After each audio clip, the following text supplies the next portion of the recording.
cette foule. Oui, je suis un peu gênée. Alors moi, écoute, merci pour l'invitation. C'est à Gladys que j'ai parlé, mais merci à toutes les deux pour l'invitation. Moi, je suis toujours contente de venir parler de mon parcours. Un parcours semé de hauts et de bas. Récemment, quelques bas, vous en avez peut-être entendu parler, mais je voulais vous accompagner là-dedans et surtout, j'ai trouvé que c'était intéressant de parler de l'échec, surtout pour des personnes qui commencent dans l'entrepreneuriat. Ça arrive et c'est correct. T'sais. Je trouve que c'est bien d'en parler parce que c'est pas tout rose, c'est pas tout parfait. On parle beaucoup d'entrepreneuriat en 2023, là c'est comme sur les lèvres de tout le monde.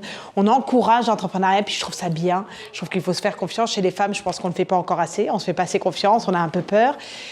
Et l'échec, ça arrive, mais quand ça arrive, il y a moyen de rebondir. Donc je trouvais ça bien d'en parler. Je sais plus comment je change. Dis-moi. C'est toi qui changes. OK. Quand je fais ça, tu le fais. OK. Ça va faire seamless. Bon, si vous me connaissez pas, bon, je suis Juliette de Juliette Chocolat. Je suis française, vous l'entendez à mon accent. Ça fait 25 ans que je suis à Montréal. Donc, je suis presque plus québécoise que je suis française, mais j'ai jamais pris l'accent. Donc, qu'est-ce que tu veux, c'est comme ça. Je garde mon identité de française. J'ai étudié à McGill en finance. Donc, j'adore les chiffres. J'adore les chiffres. J'ai toujours aimé les chiffres. J'adore les tableaux Excel, tu m'en donnes, j'en mange, je suis super contente. Et donc, j'ai fondé Juliette Chocolat. Et en parallèle, j'ai fait des émissions de télé, j'ai fait des livres, j'ai fait des trucs comme ça, juste pour m'amuser, parce que j'ai eu l'opportunité qui s'est présentée. Et j'ai eu 5 enfants aussi. Comme quoi, c'est possible d'être maman et de se lancer en affaires. Bon, moi, j'ai pas commencé avec les 5 enfants, j'ai commencé en affaires et après avec les 5 enfants, donc chapeau aux mamans qui se lancent avec des enfants parce que je sais que c'est comme un stress additionnel. Et ce qu'il faut savoir, c'est que j'adore manger. genre, c'est mon plaisir. Ouais, c'est ça. C'est mon plaisir ultime. Quand je mange, je pense à la prochaine chose que je vais manger. Non, vraiment, tu sais, c'est comme quand je voyage, je planifie autour de ce qu'on va manger. Genre, c'est vraiment une partie très importante de mon bonheur. Et je ne finis jamais un repas sans un dessert. Jamais. Je vous l'interdis d'ailleurs. Maintenant, à partir d'aujourd'hui, vous êtes obligés. Il faut savoir, quand je vais au restaurant, je prends la carte des desserts. Je choisis mon dessert avant mon plat principal. Wow. Pour vous dire à quel point... Parce que si tu manges avant, après tu arrives au dessert, tu dis « j'ai plus faim ». Tu vois? Donc moi, je planifie mon dessert. OK, je sais ce que je vais manger là. Donc après, je prends mon repas et je sais que j'aurai de la place pour le dessert. Donc c'est pour vous dire comme quoi je ne suis pas tombée vraiment complètement à côté de la plaque en lançant Juliette Chocolat, puisque Juliette Chocolat, c'est un endroit dédié au dessert. OK?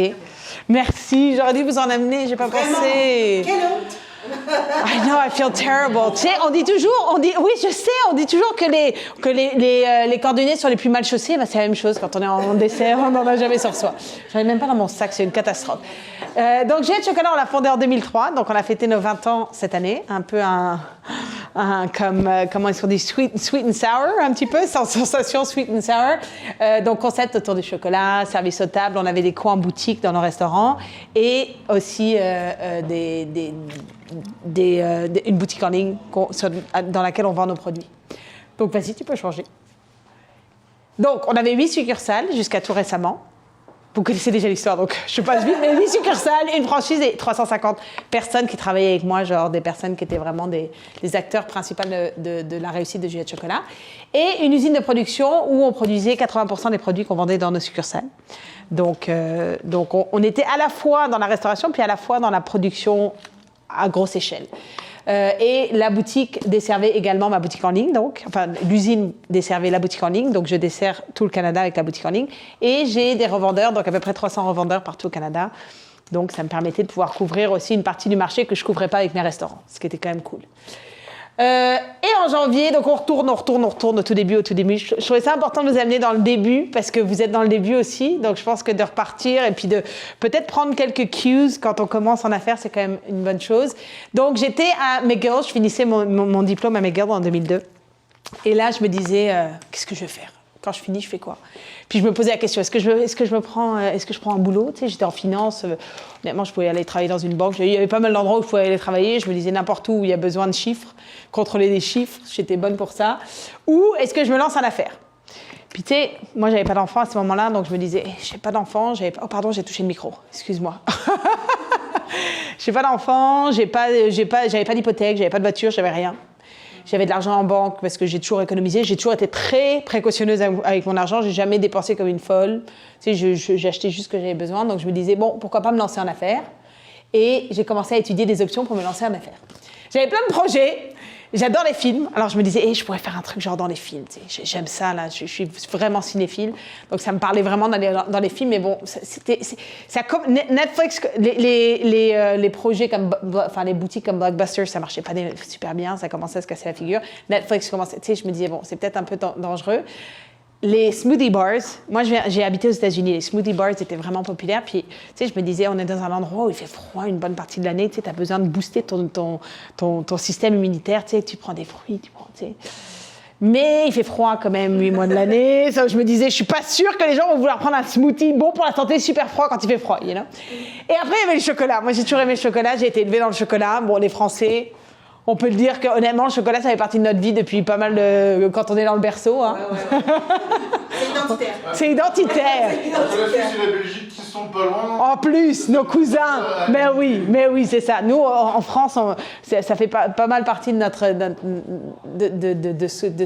des produits qu'on mange quand on est tout petit. Donc, dans le chocolat, je me disais, moi, je bois, faut le savoir, je suis quelqu'un de super excité en temps normal. Okay. Mais là, il est quoi? Il est 6 heures du soir, j'ai encore plein d'énergie. Là, pour moi, je commence ma journée. Je suis comme à fond. Le café, il faut mieux pas que j'en prenne parce que ça va pas mal comme trop m'exciter. Donc, je prends jamais de café. Donc, moi, quand j'allais dans les cafés, quand j'étais à McGill, écoute, je prends pas de café, je prends pas de thé parce qu'à chaque fois que je prends du thé, je suis super excitée, ça sent bon, tu bois ça, c'est dégueulasse. Donc je me disais, ça marche pas. Tu sais, moi je suis une gourmande, j'ai besoin d'un truc qui est réconfortant, tu vois. Boire de la flotte, c'est pas top, dans ce cas-là, je vais boire de la bouteille d'une bouteille. Et puis, quand je prenais des chocolats chauds, bah, ça n'existait pas le vrai chocolat chaud. Tu sais, on me donnait du lait avec un peu de poudre dedans, cacao, là. Beaucoup de sucre, et puis on me disait, tiens, voilà ton chocolat chaud. Puis moi, je disais, oh, this is so bad. Genre, honnêtement, tant qu'à prendre des calories, je continue à rester à l'eau, tu sais. Donc, je me suis dit, OK, on va vraiment aller faire un concept, genre comme Starbucks, plein de chocolat chaud. Tu sais, Starbucks, ils offraient genre plein de café avec de la whipped cream, avec des saveurs, avec du lait moussé, genre, tu sais, il y avait plein d'idées. Moi, je me disais, je vais faire la même chose, mais décliné avec le chocolat. Donc des chocolats chauds avec plein de trucs par-dessus pour le rendre encore plus gourmand que ça l'est déjà, tu sais.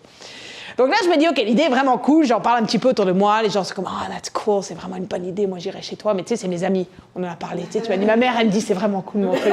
Mais moi, ma mère, elle me disait, t'es folle ma fille, va travailler dans une banque, tu travailleras de 9 à 5, tu seras contente, et puis pour avoir une famille, c'est quand même mieux. Mais tous les restes de mes amis me disent, ah, c'est vraiment cool, ouais, je vais être chocolat, mais c'est mes amis, tu sais. Ça, je me dis, il faut que j'aille tester le marché. Il faut que j'aille poser la question aux gens, est-ce que ça fait du sens, mon idée, ou est-ce que je suis complètement ailleurs, tu sais, comme, genre, c'est juste une idée de fou dans ma tête, puis personne va venir acheter des produits. Donc, j'ai fait d'abord des sondages. Donc, qu'est-ce que j'ai fait? J'ai préparé sur une petite feuille là, que j'ai imprimée, des questions par rapport, donc je présentais mon projet, puis je leur posais des questions. Est-ce que vous viendriez consommer chez moi? Quel genre de produit vous voudriez trouver? Tu sais, puis je leur posais plein de questions. Je leur parlais, ça durait 5 minutes. Ceux qui voulaient me parler longtemps, là, je suis capable de parler vraiment longtemps, mais ceux qui voulaient partir, j'allais partir. Et je me mettais dans les coins de rue les plus populaire, tu sais. Donc j'allais évidemment à McGill parce que j'allais à McGill, donc j'allais au portail de McGill, tous les gens qui sortaient, hey, can I ask you a question? I'm starting a business. I'd like, tu sais. Puis quand j'allais sur Sainte-Catherine, hey, je pourrais vous arrêter 2 minutes, j'aimerais bien, tu sais. Et tout le monde, 100% des personnes avec qui je parlais, oh my God, yes, I would go. C'est like, OK, c'est encourageant, parfait. Puis deuxième chose que j'ai fait, j'ai dit, OK, maintenant je sais que le produit, il a l'air de plaire. En tout cas, les personnes à qui, tu sais, j'ai dû faire ça genre, je sais pas, pendant un mois, genre tous les week-ends, tu sais, j'y allais, puis je passais vraiment la journée. Là, je passais un bon, genre 6-8 heures au coin de rue. Je m'arrêtais pour manger un petit truc, puis je repartais. Écoute, je sais pas combien de personnes j'ai questionné, mais vraiment, c'était unanime. Ça was like, OK, makes sense. Mais après, je me disais, maintenant, tu sais, j'ai un palais français, là, je suis au Québec. Je pense qu'il faut que je fasse tester mes recettes pour m'assurer. Mais oui, parce que c'est pas parce que moi j'aime ça que les autres vont aimer ça, you know? So là, j'ai commencé, j'avais de la chance, j'habitais avec le président du Student Council à McGill. Donc, je lui disais, OK, j'ai besoin de toi, je veux faire tester mes produits, puis je veux que les gens me disent s'ils aiment ou s'ils n'aiment pas, puis ça va me permettre de comme, cibler où est-ce que je vais amener mon menu. Donc, j'ai fait venir plein de gens chez moi, puis à chaque fois que je venais, même chose, j'ai préparé des petits pamphlets. Puis là, je demandais aux gens, OK, le produit, est-ce que ça te parle? Le présente visuellement, est-ce que tu aimes ça ou est-ce que tu voudrais autre chose? Au goût, est-ce que tu as aimé ça? Est-ce que la température était bonne? Est-ce que tu serais prêt à payer tel prix? Tu sais, juste pour comme cibler un peu mieux comprendre c'était quoi ce qu'il fallait que je fasse pour m'assurer que le produit que j'allais offrir, ça allait être bien. Puis, écoute, ça a été vraiment révélateur parce que ça m'a vraiment aidé. Tu sais, il y avait des trucs que moi, j'étais comme, oh, ça va être tellement cartonné. Les gens étaient comme, ouais, c'est pas... Ouais, oui. Donc, ça m'a permis d'un peu comme, tu sais, genre, comment dire, focus sur les trucs qui étaient vraiment genre pour le marché canadien, plutôt que juste tous les produits qui me passaient par la tête, qui étaient vraiment cool, mais qui n'étaient pas forcément ce que les gens cherchaient. Ça a été la première étape. La deuxième étape, moi je suis pas canadienne, j'étais pas canadienne à l'époque, j'avais un student visa. Donc là, moi, tout ça, là, je le fais avant la fin de McGill. J'ai encore mon visa canadien, enfin mon visa d'étudiante. Je me dis là, maintenant, il faut que je me pose la question comment je fais pour rester ici. Puis c'est clair qu'avoir un visa quand tu montes une entreprise, c'est pas facile. Donc j'ai dit, il faut que je fasse ma résidence. Donc je commence mes démarches d'immigration. Puis ce que j'ai fait, je me suis dit, bon, bah, tant qu'à attendre, parce qu'après mon diplôme, j'ai plus de visa, je pourrais rester comme touriste. Mais ce que je vais faire, c'est que je vais rentrer en France, le pays de la bouffe. Hein, les Français, on a plein de problèmes, mais par contre, on sait vraiment bien faire la pâtisserie, on sait vraiment bien travailler le chocolat. Donc j'ai dit, je vais rentrer en France, je vais monter mon projet là-bas et je vais commencer mes démarches d'immigration là-bas. Donc j'ai tout lancé avant la fin de mon visa. Puis je suis rentrée en France quand j'ai fini mes girls. Tu peux passer le prochain. Et pendant tout ça, je rentre en France et je me dis, OK, j'ai le background en finance, ça c'est bon. Pour me lancer en affaires, c'est quand même cool. Ça va me donner quand même un peu de... Ça va me donner de quoi contrôler mes coûts dans mon entreprise. Mais j'avais jamais travaillé la pâtisserie. J'adore cuisiner, mais professionnellement, j'avais jamais travaillé la pâtisserie. Puis j'avais jamais travaillé le chocolat non plus. Ça was like, OK, tant que j'ai pas mes papiers, j'ai X temps pour pouvoir apprendre ça super bien. Pour que les gens... Quand je vais rentrer, ils me fassent confiance, que je leur dise pas, ah, bah, c'est parce que j'ai cuisiné un petit peu dans ma cuisine. Non, you want to be an expert. Si je vais voir des gens, si je vais leur parler, que je leur dise pas, bah, j'ai jamais tempéré de chocolat, mais par contre, j'aime vraiment ça, j'en ai goûté vraiment beaucoup dans ma vie. C'est cool, mais... So, become an expert, c'est important. So, j'ai appris les crêpes aussi, je suis allée en Bretagne, j'ai appris les crêpes, mais j'ai appris à faire la pâtisserie, j'ai appris à faire le chocolat, j'ai appris à faire les... Pour moi, je suis quelqu'un de hyper carré pour ça, j'ai besoin de me sentir en contrôle. Donc, je laisse rien à la chance, je m'éduque et j'apprends tout ce que j'ai à apprendre pour que quand j'arrive, je suis prête. Donc, la première chose qu'il fallait que je fasse, c'est comment je finance ça, Oui, j'ai de l'argent, mais j'ai pas assez pour ouvrir. Enfin, dès que j'ai commencé à regarder, ça représente quoi d'ouvrir un restaurant? Je me suis vite rendu compte que j'allais pas avoir un très gros restaurant avec le budget que j'avais. So, j'ai dû trouver des financeurs. Du financement, merci, je cherche mes mots, je suis en train de penser en anglais, en français, I'm so sorry. Mais j'avais de la chance, j'ai beaucoup voyagé, donc je suis allée voir des gens que je connaissais, je me suis dit, OK, je vais aller voir des gens, je sais qu'ils en ont de l'argent, je vais aller les voir, puis je vais leur pitcher mon idée. Donc là, c'est bien de pouvoir présenter ton idée, puis de pouvoir leur dire, oui, mais je sais ce que je fais, j'ai pensé à ça, j'ai pensé à ça, j'ai pensé à ça, est-ce que tu investis dans mon projet? Est-ce que tu me fais confiance, investis dans mon projet? Il y en a qui m'ont dit non, pas du tout, j'ai pas d'argent à investir dans ton projet, puis j'en ai quelques-uns qui m'ont dit oui. J'ai eu aussi de la famille, of course, je suis allée voir ma famille, of course, aussi. Ouais, une grosse chasse. La porte n'est pas fermée? Ah, elle est entrouverte. Donc voilà. Donc, c'était aussi un bel apprentissage parce qu'honnêtement, tu ne vas pas avoir oui tout le temps. Tu vas avoir beaucoup de non. J'en ai eu beaucoup des non. Mais tu as quelques oui, puis il te faut juste quelques oui pour réussir. So, c'est comme te dire, moi, je ne suis pas quelqu'un d'hyper outgoing. I know, je suis confortable en public, mais je ne suis pas quelqu'un de super confortable à me vendre moi-même. Je suis pas une bonne vendeuse, tu vois. Donc, il fallait que je me vende. C'est ça mon projet. Parce que je veux dire, après, le nombre de restaurants qui font faillite, il y en a beaucoup. Moi, il fallait que je leur dise, moi, mon restaurant, il va pas faire faillite. T'sais. Puis ça, je suis pas super bonne. Mais, je me suis dit, OK, on sort de sa zone de confort, on le fait, parce qu'il me le faut. Deuxième chose, donc, c'était préparer tous mes papiers, etc., qui étaient quand même longs, tu sais. Puis l'avantage que j'avais, c'est que j'étais en France. Donc, j'étais complètement en décalage par rapport à l'horaire, mais dans le bon décalage. C'est-à-dire que je travaillais la journée, je faisais mes cours de pâtisserie et de chocolaterie. Puis le soir, quand c'était fin de matinée, début d'après-midi au Canada, je pouvais contacter les gens, c'était comme perfect. J'avais vraiment les conditions idéales pour monter mon projet. Février 2023, je reviens à Montréal. C'est pas du tout Montréal là, en février 2023. D'ailleurs, c'est même pas en 2023 que je suis revenue, c'est 2003. Mes excuses.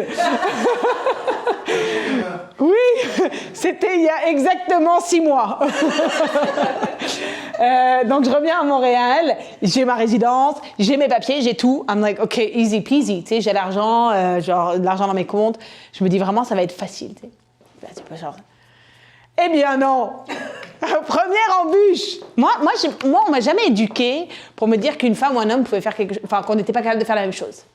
C'est pour ça que je trouve que c'est très bien ce que vous faites, parce que je pense que moi, j'ai eu la chance d'être éduquée en me disant qu'un homme et une femme peuvent faire la même chose. Mais il y en a d'autres qui manquent cette confiance-là en elles-mêmes et qui ont besoin de l'entendre. Tu sais. Donc, je pense que d'être bien entourée, c'est hyper important. Mais moi, je suis arrivée en me disant, il n'y en a pas de problème, tu sais, j'ai monté mon projet, j'ai l'argent. Like, how is that going to be a problem?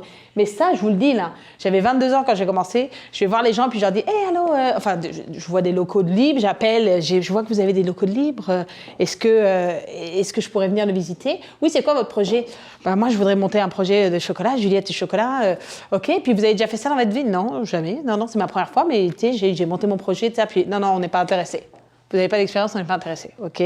Bon, souvent, on me demandait mon âge aussi. Quand on ne me demandait pas, I was like, OK, thank God. First hurdle. Mais peut-être à ma voix, on l'entendait peut-être aussi, you know, je ne sais pas. Et quand je rencontrais pour la première fois les gens, il y avait toujours comme un, OK, vous êtes vraiment jeune. Tu sais, c'était vraiment, like, vous êtes vraiment jeune. So, I was like, yeah, and, c'est pas un problème, tu sais, mais oui, c'est un problème. Et je peux te dire qu'au départ, je n'arrivais pas à avoir des gens qui me disaient oui pour un local. I was like, this is insane. Like, j'aurais jamais pensé que c'était ça. Donc, OK, c'est un problème, on va trouver une solution. Je me dis, si c'est pas moi qui vais me représenter, c'est quelqu'un qui va me représenter de plus âgé, avec plus d'expérience, et les gens vont l'écouter, parce que moi, on m'écoute pas. Pas comprendre. Pourtant, on devrait m'écouter, mais on m'écoute pas. So, je suis allée voir une femme. En fait, non, j'ai contacté plein d'agents immobiliers, puis j'aurais dit, écoutez, je cherche quelqu'un pour me représenter, je cherche un local immobilier, j'ai beaucoup de mal. Il y en a plein qui m'ont dit, on n'est pas intéressés. Puis il y en a une qui m'a dit, bah, moi, je suis d'accord pour partir avec vous. Moi, j'embarque avec vous. D'ailleurs, on vient de se reconnecter récemment, c'est vraiment drôle. Donc, elle me dit, bah, moi, je suis d'accord. Je te prends sous mon aile, je vais te représenter pour trouver ton local. Bah, à partir du moment où j'étais avec elle, j'avais des rendez-vous. Tu sais, c'est plus moi qui ai appelé, c'est elle qui appelle. J'ai une cliente qui serait intéressée à ouvrir un restaurant, et c'est vraiment un beau projet. Elle était connue dans le marché immobilier, les gens la connaissaient, pas besoin de justifier qui est-ce qu'elle avait comme cliente. Puis d'un seul coup, j'avais des portes qui s'ouvraient. Donc vraiment cool. Je me dis maintenant, ça va être facile, mais trouver un beau local, un local bien placé, ça c'était dans mon plan d'affaires où je me disais triple A location. Si je m'étais dit, je vais pas être connue, personne ne me connaît. Puis en restauration, tu as un restaurant sur 3 qui ferme dans la première année, 2 restaurants sur 3 qui ferment dans la première année. Et je crois que tu en as genre 9 sur 10 qui ferment dans les 3 premières années. You know? So, je me disais, c'est pas tant le concept qui va marcher, mais si on est bien placé, les gens vont nous voir et puis ils vont rentrer. Mais il faut que les gens nous trouvent. T'sais? Donc je peux pas aller me mettre dans une petite rue puis espérer qu'en faisant de la pub, les gens vont me reconnaître. T'sais? Genre, ça va prendre vraiment plus de temps. Puis dans mon budget, j'avais pas calculé 1 an et demi pour que les gens me retrouvent. T'sais? Je voulais vraiment que... So, location. Je cherche des locaux. Deuxième embûche, je trouvais des locaux à Montréal à des budgets que je pouvais me permettre. J'en trouvais pas, et qui coûtaient, et qui dans des emplacements qui me plaisaient, tu sais, bonne taille aussi, bref, très difficile. Je pensais vraiment pas que j'allais trouver, puis je m'étais toujours dit, moi je vais ouvrir sur Saint-Denis, d'ailleurs. Ouais. Sur Saint-Denis, c'était vraiment l'endroit où je voulais être absolument être dans le quartier latin, c'était là où je voulais être. Ma mère me disait, je comprends pas pourquoi tu veux être là. À l'époque, il y avait quand même, tu sais, ça bougeait beaucoup la nuit, il y avait beaucoup d'itinérants déjà, bon bref, mais je disais, ouais, mais ça vit tellement, c'est tellement un quartier qui vit, je dis, c'est là où je veux être. Mais je trouvais pas. Puis un jour, je passe devant mon premier Juliette chocolat, vide. Puis là, je dis, oh my God, it's perfect. Genre, c'est mon local, tu sais, c'est Saint-Denis. Je regarde à l'intérieur, il n'était pas trop grand, c'est juste la bonne taille. Et en plus, c'était un ancien café Vanout. Et ils avaient laissé tous leurs meubles dedans. Ils avaient tout laissé dedans. So, je regarde, I'm like, oh my God, this is the place. I know it. Donc là, je l'appelle et je lui dis, écoute, il faut que tu l'appelles. J'ai trouvé le local, c'est sur Saint-Denis, this is the place.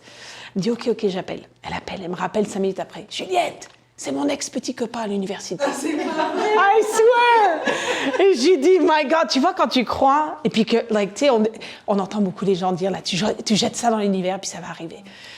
I mean, tu crois pas, mais moi, je me dis, tant qu'à faire, autant le jeter dans l'univers, et puis si ça marche, tant mieux. Hein? Mais là, vraiment, it was like, toutes les stars étaient aligned. Tu sais, c'était ce local-là qu'il me fallait. Puis donc, on a eu le local. Le propriétaire m'a vu, il m'a dit, honnêtement, je ne pensais pas que je le louerais à quelqu'un de ton âge, mais je te fais confiance, je te crois. Je suis sûre que tu vas réussir, je te loue le local.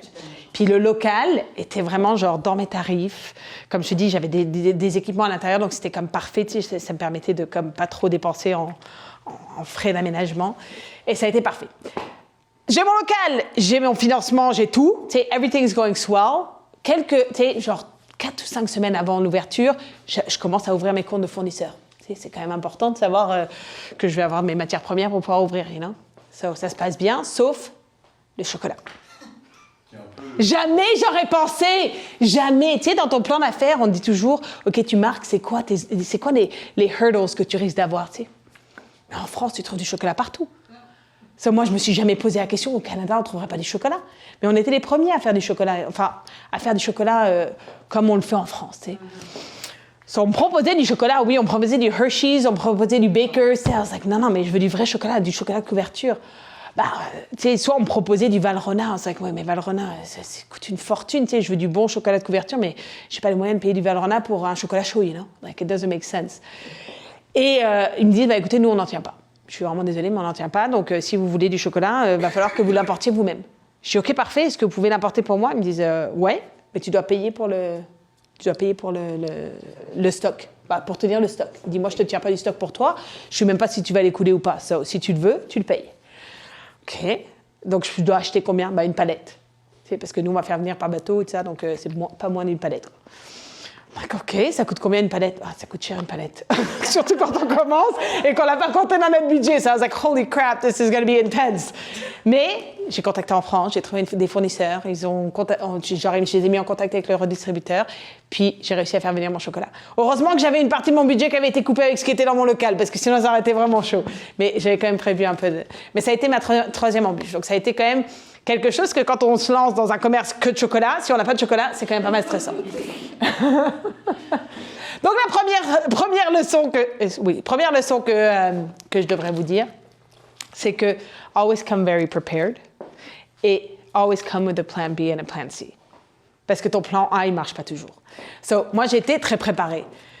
Et heureusement, j'ai trouvé des solutions à mes problèmes. Mais si j'avais eu un plan B puis un plan C, ça aurait gagné un peu plus de temps. Mais honnêtement, maintenant, à chaque fois qu'on planifie quelque chose pour le chocolat, à chaque fois, on se dit, OK, et puis si ça marche pas, on fait quoi? Puis si ça marche pas, on fait quoi? Parce que comme ça, on a étudié toutes les possibilités. Donc, ça veut dire que si jamais il y a vraiment une merde qui arrive, wow, on est déjà préparé à la suite, quoi. On n'est pas en train de se dire, oh my God, I need to pivot now, mais genre, j'ai le stress, j'ai ça en plus, you know. So, ça serait ma première leçon que je trouve qui est quand même importante. 1er juillet 2003, on ouvre les portes du 1er juillet de chocolat. Là, j'ai plus de problème de temps, hein, on est d'accord? Parce que j'ai même pas regardé quelle heure il est, mais je pense que j'ai vraiment perdu du temps. On est dans les temps. On est dans les temps, parfait. 1er juillet, donc j'ouvre le 1er juillet de chocolat sur la rue Saint-Denis. Puis c'était pas la journée où j'avais... En fait, sur ma porte, c'était marqué « On ouvre en juin 2003 ». C'était ça ce qui était marqué. Puis à chaque fois, on was like, OK, non, on n'est pas prêt. Non, on n'est pas prêt. Non, on n'est pas prêt. Non, on n'est pas prêt. J'étais jamais prête. Tu sais, on n'est jamais prêt. On n'est jamais prêt. Je vous le dis, on n'est jamais prêt. Puis le 1er juillet, j'ai un chapeau rouge qui était là. J'étais en train de former mes gens. On était en train de se placer tout dans le restaurant. Tu sais, honnêtement, we were ready to open. Mais moi, dans ma tête, on n'était pas prêt à ouvrir. It wasn't perfect. Tu sais. Cela, qu'est-ce qu'il fait, mon chapeau rouge? Il oublie de fermer la porte. Puis là, il y a des gens qui commencent à rentrer. Puis là, I'm like, oh my God, OK.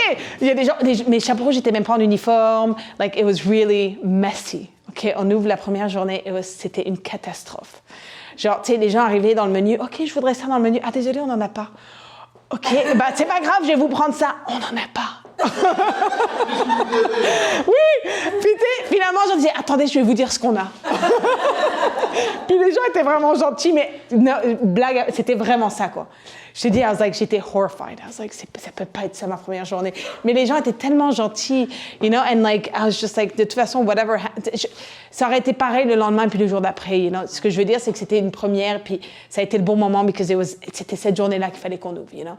So, les gens s'installaient, les gens étaient vraiment patients. On faisait même pas de service de table. Première journée, c'était service comptoir. Les gens venaient, ça prenait tellement longtemps de préparer les commandes que les gens, genre, on peut aller s'asseoir? Parce que c'est vraiment long. Ouais, allez vous s'asseoir. Au contraire, allez-y. Donc, rapidement, on leur dit, installez-vous. Donc, ils passaient leurs commandes.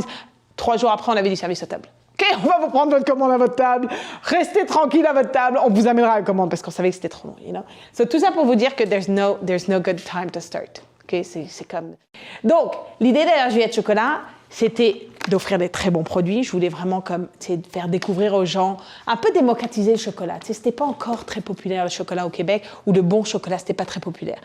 Pour moi, c'était on va faire connaître des vrais bons produits, du vrai beau produit à base de chocolat. Mais surtout, je veux qu'il y ait une ambiance chaleureuse. Pour moi, c'était tellement important qu'il y ait genre un peu de moi dans ça. Le chocolat, oui, j'aime ça, je suis gourmande, mais ce qu'on voulait, c'est que les gens viennent et se fassent plaisir, qu'on s'occupe d'eux, que ça soit lié au chocolat. Le chocolat, en fait, c'était comme l'excuse. C'est le produit qui va nous aider à. Et pour moi, il faut le savoir, je vous ai dit, j'ai beaucoup voyagé quand j'étais jeune. Puis j'ai voyagé dans plein de pays où c'était pas ma culture, pas ma langue. Puis j'étais déracinée souvent. Tous les 4 ans, je changeais d'école. J'arrivais dans un nouveau pays. Tu connais personne.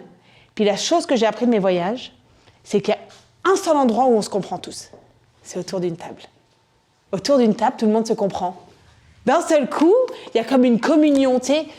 Tu comprends les émotions des gens à travers ton repas. So, pour moi, l'ambiance chaleureuse, c'était hyper important, tu sais, c'était ça. Je voulais que les gens, ils se retrouvent autour d'un bon chocolat chaud, puis qu'il y ait une atmosphère, une ambiance où on a envie de revenir, tu sais. Ça faisait vraiment partie de l'idée derrière Juliette Chocolat.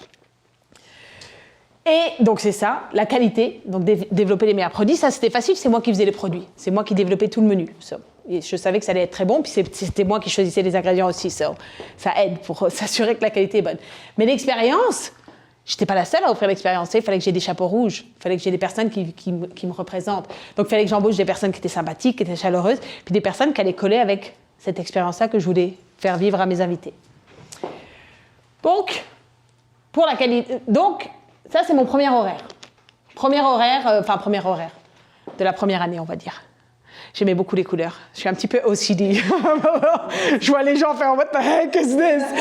Bon, je vous ai dit que j'aimais Excel, et puis c'était la meilleure manière que j'avais trouvée pour représenter qui est-ce qui travaillait quand. Avec des couleurs, je savais exactement qui est-ce qui travaillait. Et comme vous pouvez voir, moi j'étais la couleur en orange. Donc je travaillais 7 jours sur 7, du matin au soir. Je vous ai dit que j'avais pas d'enfant, hein, donc ça allait bien, c'était vraiment facile. J'ai pas mal d'énergie aussi, donc ça va bien. Tu sais, une fois que je suis debout, puis quand je me couche. Donc ça va bien. Mais c'était pas mal comme ma vie la première année. Donc qu'est-ce que ça fait de passer tellement de temps avec les gens, tu sais, je veux dire, j'étais tous les jours avec mes chapeaux rouges. Genre tous les jours. Tous les moments, tous les moments de ma journée, j'étais avec eux. Ben, on crée des liens super solides avec nos équipes. Tu sais, je veux dire, il y a quelque chose de très communicatif quand on vit avec des gens de manière aussi rapprochée tout le temps. Tu sais. Sans avoir à se dire des choses, on se comprenait. Tu sais, il y avait comme une espèce de synergie qui s'était créée entre nous. Puis c'était pas juste des chapeaux rouges, c'était pas juste des employés, c'était vraiment des personnes qui m'aidaient dans mon projet. Tu sais, c'était des personnes qui mettaient autant de cœur dans ce qu'ils faisaient parce qu'on était tellement liés ensemble, puis qu'on vivait des hauts, des bas, des bons moments, des mauvais moments, mais tous ensemble, tu sais, collectivement. Ça a vraiment créé des beaux liens. Ça m'a permis de communiquer ma vision. Tu sais, quand je dis j'ai besoin de faire vivre une expérience, mais les gens, tu leur expliques ça, c'est un peu flou. Mais quand tu es avec la personne, puis tu sais, dès que quelqu'un arrive à la porte, « Hey, bonjour, bienvenue chez Juliette Chocolat !» Puis quelqu'un, tu sais, je suis pas content avec ma commande, mais attendez, je vais vous la refaire, ça va me faire plaisir. Puis tu sais, quand tu es tout le temps derrière tous les petits détails de ce qui se passe dans ton restaurant, ben, ils la comprennent, la vision, tu sais. C'est pas juste le chocolat, c'est, oui, il faut que le produit... Tu sais, moi, une tasse qui sortait, qui n'était pas impeccable, je la renvoyais. Non, est-ce que tu trouves ouais, c'est pas parfait. Ok, refais-la, on va la refaire. Il faut que ça soit magnifique, il faut que tout le monde ait des étoiles dans les yeux quand ils reçoivent leur produit à la table, tu sais. Donc ça, la vision, j'ai pu la communiquer parce que j'étais là tout le temps. Il n'y avait jamais un moment où ils étaient seuls, où ils pouvaient faire ce qu'ils voulaient, tu sais. Donc ça a quand même un avantage. Puis, développer un sentiment d'appartenance à la marque. Parce que, tu sais, je veux dire, on est tellement connectés que c'est plus juste un emploi. On est là, on est tout le temps ensemble. Tu sais, je passais plus de temps avec eux que je passais avec mon mari. C'était pas mal ma famille, tu sais, c'était pas mal... Donc ça m'a permis ça, tu sais, c'est sûr que c'est intense, mais en même temps, ça m'a permis de créer quelque chose de vraiment solide. En 2006, donc j'ai ouvert en 2003, en 2006, je vais promener mon chien. Puis, au bout de la rue, j'arrive, je veux me baisser pour ramasser ses besoins, et je me bloque le dos. Impossible de me relever. Impossible de me relever. J'ai toujours eu des problèmes de dos, mais toujours des problèmes que je réussissais à régler avec un peu de... C'est une aspirine, ma ceinture pour le dos, mais là, non, impossible de me relever. Donc là, je me dis, ok, j'appelle mon mari, il faut que tu viennes me chercher, je suis bloquée au bout de la rue. Ok, j'arrive. Il vient me chercher, ça nous a pris à peu près 45 minutes pour revenir, ce que je faisais habituellement en 3 minutes et demie. Okay, pour vous donner, ouais, j'étais vraiment genre, si je bougeais, oh non, attends, c'était vraiment intense. So là, I'm like, oh my God, genre, juste pour que vous compreniez, avant ça, je prenais jamais de journée de congé. Quand je prenais une journée de congé, parce que mon équipe me disait « Juliette, ça n'a pas de bon sens. Il faut que tu prennes une journée de congé. » Là, ça fait genre 1 mois et demi que t'as pas quitté le restaurant. Donc là, je disais « Ok, you're right. » Ok. Alors, je prenais ma journée, puis j'organisais genre 3 semaines avant ma journée où j'allais partir.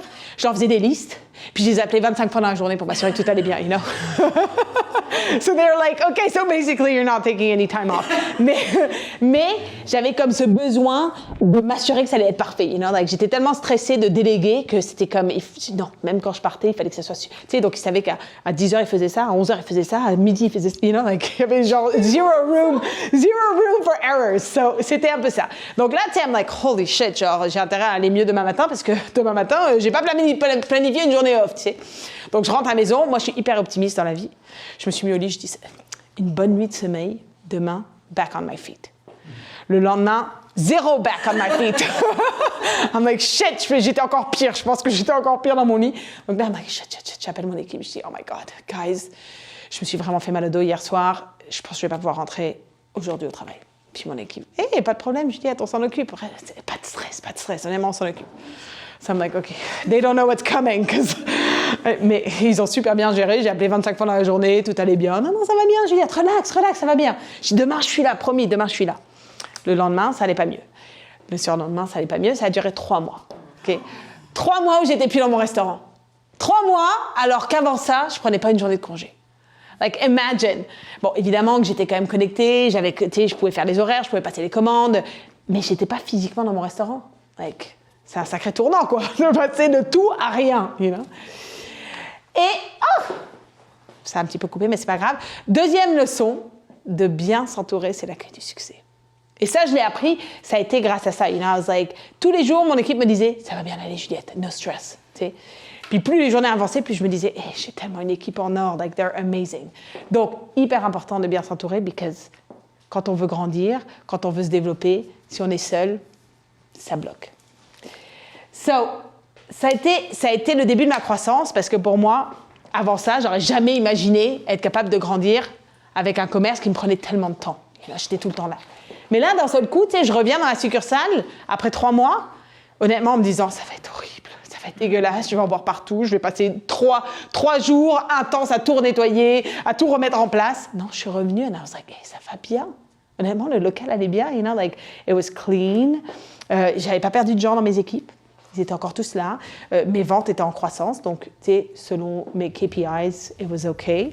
Et puis, j'avais pas de mauvais retours, tu sais, pas plus de plaintes, pas plus de, like, everything was good. So I was like, okay, so I think, je pense qu'on peut se dire qu'on peut se lancer dans notre plan de croissance. Donc, ça a été tout autofinancé, notre croissance. Donc, à chaque fois qu'une succursale allait bien, on en ouvrait une autre. Donc, on en a ouvert une en 2007 sur la rue Laurier. J'ai ouvert tout de suite ma première usine en 2008, donc 3 mois après l'ouverture de ma succursale sur Laurier. Puis pourquoi? Parce que moi, dans ma tête, je me disais, je vais ouvrir une deuxième succursale, copy-paste. Right? Je refais exactement la même chose que j'ai fait dans le premier. And it's golden. Mais pas du tout. Pas du tout. J'étais pas la même clientèle, j'avais plus la même équipe. Tu sais, en fait, non, je pouvais pas. Et surtout, ce qui revenait tout le temps, c'est que les gens venaient dans ma succursale de Saint-Denis, puis ils venaient à Laurier, puis ils me disaient, ça goûte pas la même chose. Puis là, je leur disais, c'est les mêmes recettes. Comment c'est possible? Puis là, on me disait, oui, mais c'est parce qu'on ne prépare pas de la même manière, c'est pas les mêmes personnes qui préparent, etc. Donc, il y avait des différences. Puis la pâtisserie, je vous le dis, c'est très capricieux. Il y a plein de gens qui réussissent, tu sais, qui disent, je suis ta recette à la lettre, puis ça sort pas comme sur ta photo. Donc moi, je vous rassure, si c'est le cas, c'est normal. Ok, la pâtisserie, c'est vraiment compliqué. Puis si j'utilise pas les mêmes fours, si jamais je fouette plus, moins, si j'ai déperdre de la farine que je vais utiliser, ça fait pas exactement la même recette. Donc, j'ouvre mon usine en me disant, si je veux grandir, il faut absolument que je contrôle la qualité de mes produits pour pas avoir ce problème-là 25 fois avec 25 restaurants, you know. Donc, on a tout de suite, en 2010, ouvert la succursale d'après, parce qu'évidemment, ouvrir une usine, c'est des coûts. Donc, je me disais, OK, maintenant, il faut vraiment que j'ouvre plus rapidement, parce que ça va pas le faire. Donc, 2010, on ouvre notre restaurant sur la rue Saint-Laurent. 2012, on ouvre au 10-30. Et 2013, on ouvre la succursale de Sainte-Catherine. Puis là, je vous le dis, je rentrais dans mes restaurants. Puis je me disais, on a le chocolat, c'est parfait. L'usine contrôle la qualité des produits, c'est parfait. Mais l'expérience que je voulais faire vivre, je ne la voyais plus. Je rentrais dans mes restaurants, puis c'était automatisé, là. C'était comme, j'avais tout en place pour bien former les gens. Okay? Les gens étaient bien formés. Mais les gens, il n'y avait plus de cœur dans leur travail. Tu sais, en fait, ils rentraient, puis ils suivaient le checklist de la formation. OK, un invité arrive. Bonjour, bienvenue chez Chocolat, c'est pour ici, pour remporter. Pour ici, très bien, venez avec moi. Ça vous va cette table? Très bien. Je vous laisse les menus, je reviens dans 5 minutes, parfait. Je reviens 5 minutes après. Qu'est-ce que vous voulez pour votre commande? Vous voulez ça? Parfait. Je reviens avec vos boissons, puis je lance votre commande. Je lance la commande, je reviens avec la commande. Bon appétit. Je repars. Je reviens. Vous êtes prêts à payer? Parfait, je vous fais payer. Merci, bonne journée, à bientôt. That's it. Puis là, I was like, what the heck? Like, I'm sorry, like ça, c'est vraiment dans tous les restaurants, tu vas avoir exactement la même expérience. On a perdu la moitié du lait de chocolat. So, tu peux changer. Donc là, j'ai lancé une réunion. Pour vous dire à quel point j'étais intense par rapport à ça, I was like, it doesn't make sense, ok? Que j'ai mis tellement de cœur dans mon projet, puis qu'aujourd'hui, ce soit juste un commerce de chocolat. You know, I was like, it doesn't make sense. Donc j'ai dit à mes équipes, on ferme tous les restaurants. J'avais 5 restaurants à l'époque. J'ai fermé mes restaurants pour 2 jours. Tous, fermés. Mais quand on voit les loyers des succursales que j'avais, I was like, holy shit, ça va me coûter cher. Parce qu'en plus, je paye mes équipes pour les réunions, pour 2 jours. Mais là, I was like, il faut que ça fasse mal, pour que les gens comprennent qu'aujourd'hui, ça change. Aujourd'hui, on change. On ne fait plus la même chose qu'on faisait avant. Et si vous embarquez, tant mieux. Si vous embarquez pas, you're out. That's it. Mais il fallait que les gens comprennent que ça soit un message fort. You know? So, on a fermé. Puis ça a été une réunion, on a fait on avait un coach qui était là pour guider aussi la réunion, etc. Mais surtout pour essayer de comprendre où est-ce qu'on avait, comment ça se fait que ça n'a pas marché, you know? Donc moi, j'ai encore mon cœur dans mon travail, puis les gens que j'embauche, mes gestionnaires, they're amazing. Je le sais, c'est moi qui les ai embauchés, c'est moi qui les ai formés. So, comment ça se fait que ça ne se transmet pas chez mes chapeaux rouges? Comment ça se fait? Où est-ce que ça s'est perdu, you know? Puis là, je me suis rendu compte qu'en fait, on manquait. Je leur montrais à travers mes actions, à travers la manière dont je travaillais, la manière dont je les reprenais quand il y avait des erreurs. You know, like, j'étais là avec eux, puis ils le sentaient, puis ça se transmettait sans avoir besoin de le verbaliser ou de le mettre sur un papier. Mais je me suis rendu compte à cette réunion que ça manquait d'une vision claire pour des personnes que je n'embauchais plus. Mes chapeaux rouges, je les embauchais plus. Donc on a changé les termes déjà. On a dit, OK, on va changer les termes pour que les gens comprennent qu'il y a comme une espèce de une coupure qui doit se faire maintenant. Non, tu dois retourner en arrière. On a changé le terme employé. C'était le premier terme que j'ai changé. J'ai dit, guys, vous pensez comme des gestionnaires avec des employés. Un employé, ok, si on cherche dans le dictionnaire, c'est quoi un employé? Un employé, c'est quelqu'un qui, en échange d'un service, va être payé une rémunération. Ok? C'est-à-dire que si je vais travailler chez Rona ou chez Métro ou chez Juliette Chocolat, je suis un employé, je travaille et puis on me paye. Je leur dis, mais maintenant, je veux que vous compreniez que vos employés, c'est les personnes qui vont vous faire réussir. C'est eux qui vont vous permettre de vous développer davantage et de continuer à faire fleurir le projet de Juliette Chocolat. Puis là, aujourd'hui, vous utilisez vos employés comme des employés. Ils rentrent, des clock in, ils font leur travail, ils repartent.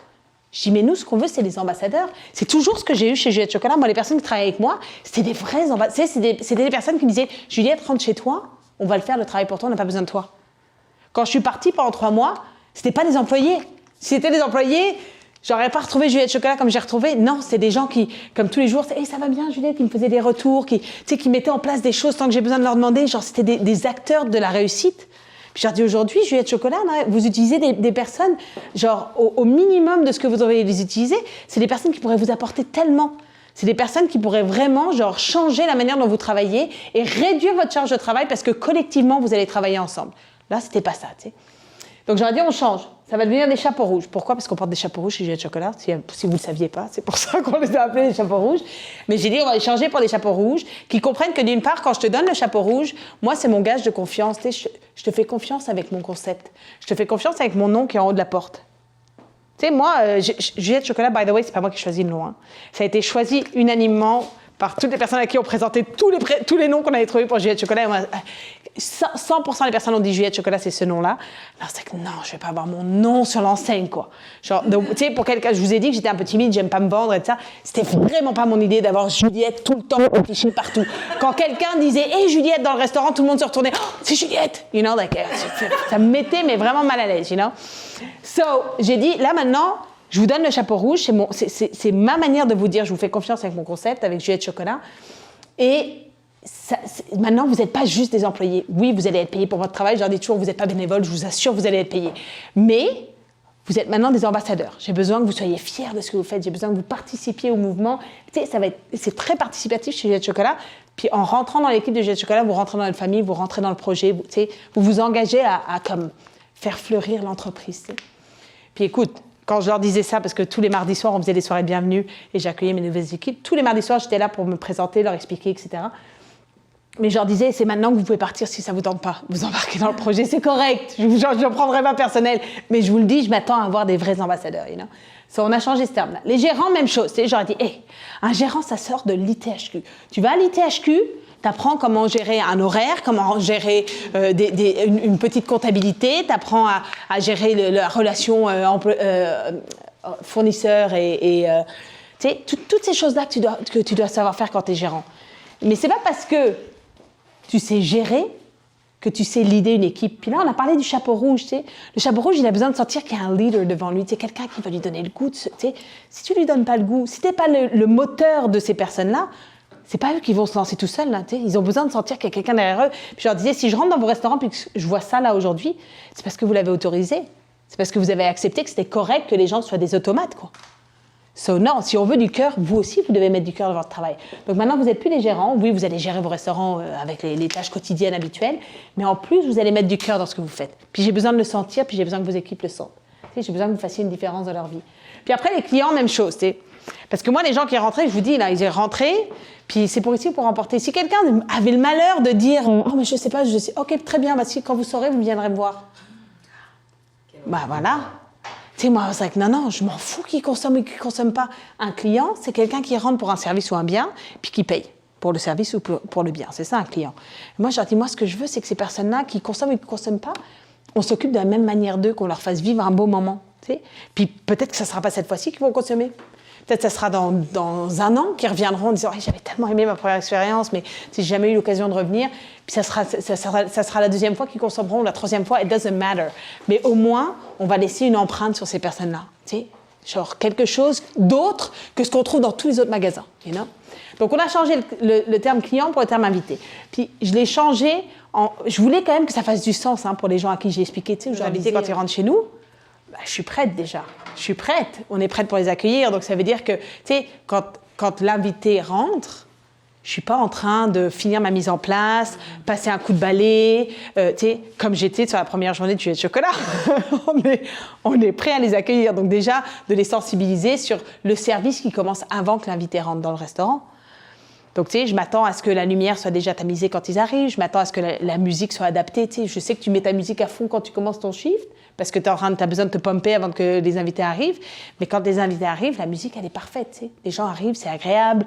Je n'ai pas besoin de crier à la personne en face de moi parce que la musique est tellement forte et que c'est... Tu sais. C'est tous ces petits détails-là qui font que d'un seul coup, ça devient des invités. On a pris le soin de s'occuper d'eux même avant qu'ils arrivent. Et, comme je vous dis, ils ne consomment pas, je m'en fous. Vous prenez autant de temps avec eux qu'avec la personne qui va dépenser 100 $ chez nous. C'était ça l'idée derrière le changement de ces trois termes-là. Donc, que le fait de changer ton terme client par invité, c'est quelque chose que tu as insufflé uniquement du côté de tes équipes ou bien c'est quelque chose que tu voulais que tes invités ils ressentent aussi de manière claire? Ça veut dire quand ils rentrent chez Juliette et Chocolat, ils sentent qu'ils ne sont pas chez Starbucks. Bah oui, je pense que oui. Tu vois, je te dirais que ça restait encore notre cheval de bataille. Parce que, avec le volume qu'on faisait, parfois, tu sais, et puis moi, on me le disait, tu sais, on me disait, non, mais là, je suis désolée, c'est pas des clients. Tu sais, même, je vous le dis, là, parce que, à force d'utiliser les mots, quand les gens, au départ, là, tout le monde continue à utiliser employé, gérant, client. Tout le monde, tu sais. Puis là, il fallait dire, non, c'est pas employé, c'est chapeau rouge. Non, c'est pas client, c'est invité. Tu sais, donc, il fallait changer le vocabulaire dans la bouche des gens, déjà, parce que le fait de le dire, ça te conscientise sur le fait, ah oui, c'est vrai. Ouais. C'est vrai, il faut que je change. Ouais, c'est ça. Donc ça, c'était important. Mais quand on avait des gros rushs, puis qu'on avait des invités qui étaient difficiles, j'entendais mes chapeaux rouges. Lui, c'est pas un invité, c'est un client. Là, je devais leur dire, non c'est quand même un invité. Parce que toi aussi, tu peux avoir un invité chez toi qui est vraiment chiant. Mais c'est pas pour ça que tu vas le foutre à la porte. On fait un effort, you know. Oui, non, mais je vais te dire que j'ai jamais dit par contre que le client était roi. Ça, j'ai jamais dit chez Jet Chocolat. Pour moi, il y avait ce qu'on a insufflé à nos équipes. Il fallait aussi que ça soit présent chez nos invités. Tu sais. Ouais. Le respect, le travail d'équipe. Tu sais, tout ça. Mais il faut aussi parfois comprendre que si le service est pourri, parce qu'on n'a pas réussi à fournir, bah, c'est normal qu'ils se plaignent, tu sais. Je veux dire, ça ne veut pas dire que vous avez mal fait votre travail, c'est juste qu'on s'est planté aujourd'hui, tu sais. So, est-ce que les clients ou les invités sentaient qu'ils étaient des invités et puis des clients? J'ose espérer que la majorité, oui, parce qu'il y a beaucoup de personnes... Cette conférence, je l'ai faite beaucoup, puis il y a plein de gens qui ont dit... Soit des gens qui ne connaissaient pas GS Chocolat, qui sont venus après, ils disent « on le sent vraiment ». Puis je dirais majoritairement, j'avais quand même un bon retour. Tu sais, depuis le changement, je sentais qu'il y avait quand même eu une amélioration dans le service invité, puis que... Mais il y a toujours des messes, il y a toujours des messes. Tu sais. C'est pour certaines personnes, genre, on vous a clairement pas servi comme j'aurais voulu qu'on vous serve. Tu sais. Okay. Puis là, c'est moi qui rattrape. Moi, c'est moi qui gère toutes les plaintes, tous les services après-vente. Donc moi, je continue à lire tous les commentaires, aller sur les réseaux sociaux, voir ce qui se passe, répondre aux gens personnellement, justement pour m'assurer que si jamais tu as eu une expérience client, ben moi, je vais t'offrir un service invité après. Tu sais, okay. Pour que ça soit... Donc ça, c'est cette réunion. Et à cette réunion-là, on a parlé de la vie. En fait, on a établi, on a mis sur papier la vision, la mission, les valeurs. Puis c'est vraiment la troisième leçon. Ça, moi, je l'ai appris sur le tard. Que j'étais à ma 5e succursale. Tu sais, pour moi, ça se faisait naturellement, mais on l'avait clairement perdu parce que c'était plus assez clair, ça se transmettait plus oralement, comme moi je le faisais quand j'étais gérante. Donc, définir, communiquer clairement votre mission, votre vision long terme, puis c'est quoi vos valeurs, c'est quoi ce qui est important pour vous. Ça vous permet de vraiment définir qu'est-ce que j'accepte pas. Tu sais, moi, honnêtement, je l'ai rattrapé après. Mais si je l'avais fait dès le départ, my God, it would have been so much easier. Puis quand on me l'a dit, là, après, je dis, it makes so much sense. Mais tu sais, quand tu commences, parfois, on ne pense pas à toutes ces choses-là quand on commence, puis on commence. C'est pas parfait, tu sais. Je ne sais pas, mais c'est vrai que c'est bien de le mentionner au début, mais aussi c'est bien de le rappeler. Parce que les gens ont un grand souci à oublier, surtout s'il y a des... Surtout en système de franchise. Oui. Surtout en système de franchise. C'est la prochaine question, justement. Parce que normalement, ce genre de réunion, comme tu l'as fait, donc l'étape d'avant, puis celle-là, elle se fait normalement à chaque vente de franchise. Ça veut dire, ça vient dans un package complet avec tout le brand, la mission, la vision, les valeurs, un mot du président, comme tu vois ce que je veux dire. Ouais. Finalement, toi, tu t'es lancé au départ avec une boutique. Puis c'est de fil en aiguille que tu en as ouvert d'autres parce que ça marche, puis parce que tu veux te décupler. Mais il n'y avait pas de process franchisé dans ta tête, visiblement. Non, à part le fait qu'on mettait en place des outils. Ouais. Donc, tu sais, au niveau de tout ce qui était process de formation, tu sais, outils. Ouais, c'est ça, exactement. Ça, oui. Mais effectivement, au départ, de toute façon, je ne comptais pas franchiser. En fait, je n'étais pas fermée à la franchise, mais je ne me disais pas à tout prix je franchise. Tu sais, je me disais, si je suis capable d'autofinancer ma croissance, fine. Si je trouve quelqu'un qui colle avec exactement ce que je recherche, puis tu sais, moi j'y vais vraiment au gut. Je pense que les femmes, on y va aussi beaucoup au gut. Je pense qu'on a cette espèce de 6e sens. So, tu sais, excusez-moi les hommes, hein, je ne veux pas vous mettre à part parce que mon mari aussi fonctionne comme ça. Il y a des hommes qui le font, mais je pense que c'est en tout cas un trait féminin qui est peut-être plus présent.